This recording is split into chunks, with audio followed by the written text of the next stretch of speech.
नमस्कार, मैं हूं आपके साथ बेवफा अब्बास और आप देख रहे हैं नेक्स्ट 9 न्यूज। साल 2024 की अगर बात करें तो आम चुनाव के अलावा 8 राज्यों के विधानसभा के चुनाव भी हो चुके हैं। इस बीच तमाम उपचुनाव और राज्य में स्थानीय निकायों और पंचायतों के चुनाव भी होते रहे हैं।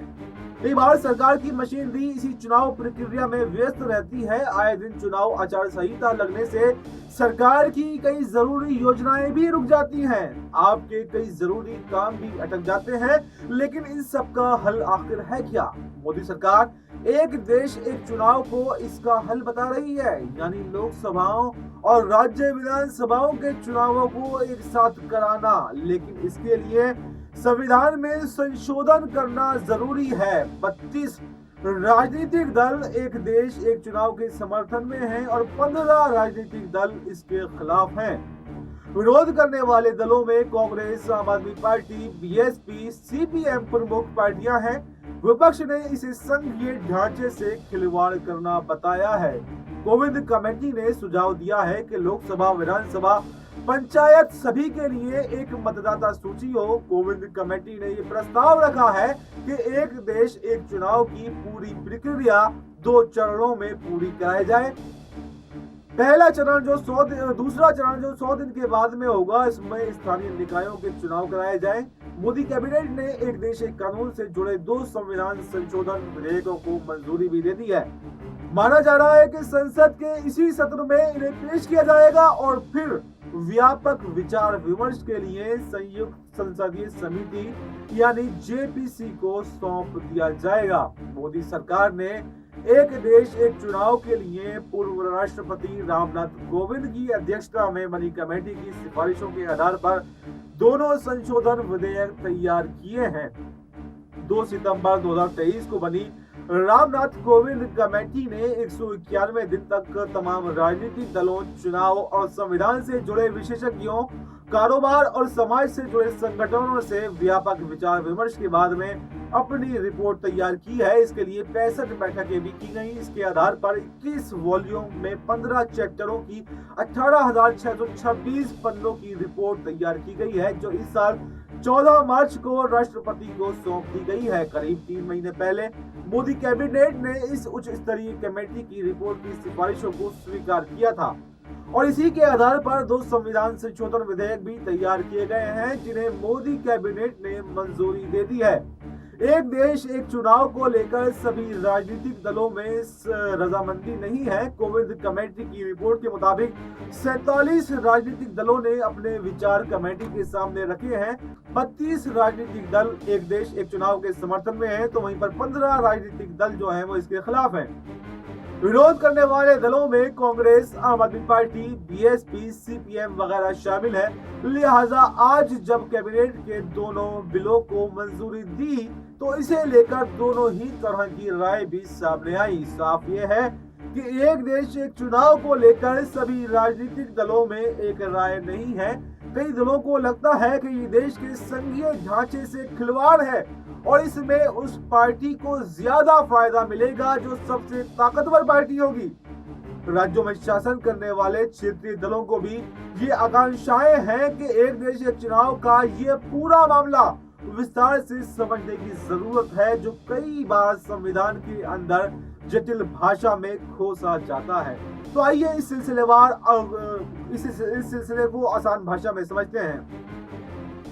कोविंद कमेटी ने प्रस्ताव रखा है कि एक देश एक चुनाव की पूरी प्रक्रिया 2 चरणों में पूरी कराई जाए। पहले चरण में लोकसभा और विधानसभा चुनावों को एक साथ कराया जाएगा और दूसरा चरण जो 100 दिन के बाद में होगा, उसमें स्थानीय निकायों के चुनाव कराए जाएंगे।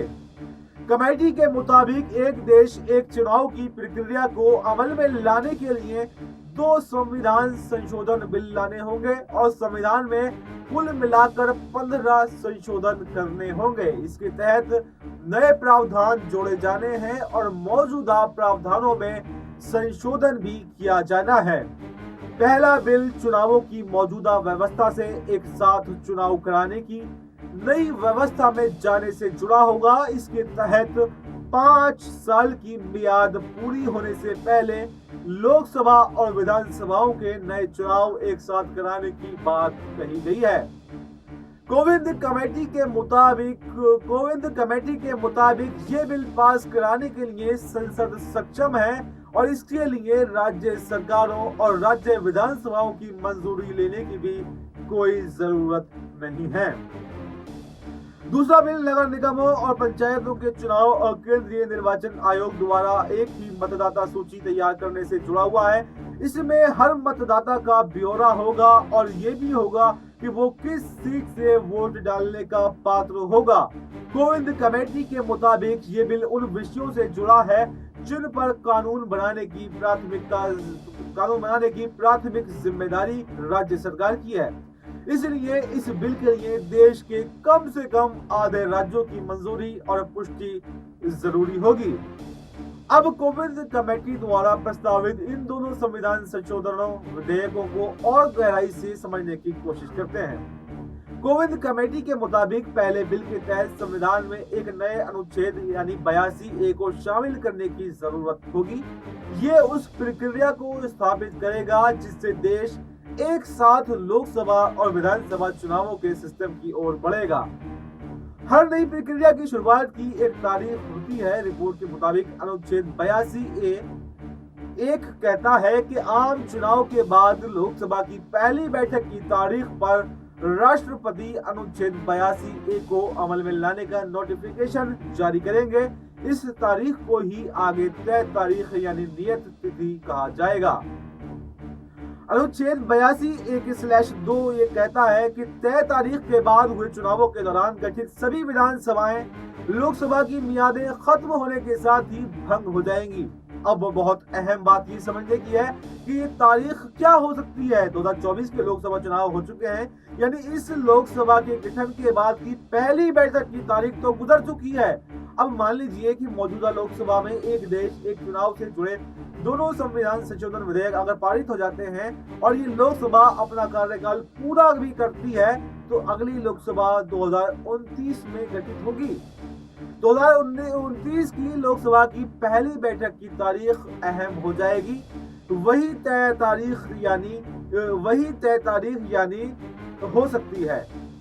अनुच्छेद 82A/2 में ये कहा है कि इस तय तारीख के बाद हुए तनावों के दौरान गठित सभी विधानसभाएं लोकसभा की मियाद खत्म होने के साथ ही भंग हो जाएंगी। यानी 2029 के बाद जितनी भी विधानसभाओं के चुनाव होंगे वो 2029 में गठित लोकसभा का कार्यकाल खत्म होने के साथ ही भंग हो जाएंगी ताकि सबके चुनाव एक साथ कराए जा सके।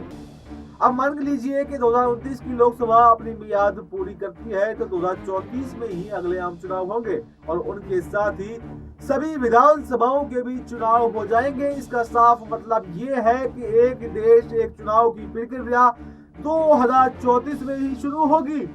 हालांकि इस बात पर चर्चा हो सकती है कि अगर 2029 की लोकसभा पहले ही भंग हो गई तो क्या एक देश एक चुनाव की प्रक्रिया 2034 से पहले ही अमल में आएगी या फिर नहीं। कोविंद कमेटी की सिफारिशों के मुताबिक संविधान संशोधन से जुड़ा अनुच्छेद 82A/3 लोकसभा और राज्य विधानसभाओं के चुनाव एक साथ कराने से जुड़ा हुआ है। इसी के साथ अनुच्छेद 82A/4 पर भी ध्यान देना बहुत जरूरी हो जाता है, जो कहता है कि अगर निर्वाचन आयोग को लगे कि किसी विधानसभा का चुनाव लोकसभा के साथ में नहीं हो सकता है तो वह राष्ट्रपति को ये सिफारिश कर सकता है कि वो एक आदेश से घोषित करे कि उस विधानसभा का चुनाव बाद की किसी तारीख पर कराया जाए। प्रस्तावित अनुच्छेद 82A/5 के मुताबिक अगर किसी विधानसभा का चुनाव टाला भी जाता है और जो बाद की तारीख में होता है तो भी उसकी अवधि उसी तारीख पर खत्म होगी जब आम चुनाव में गठित लोकसभा की अवधि खत्म होगी। ऐसे ही देश और दुनिया की अब तमाम बड़ी खबरों के लिए बने रहिए हमारे साथ और देखते रहिए नेक्स्ट 9 न्यूज। धन्यवाद।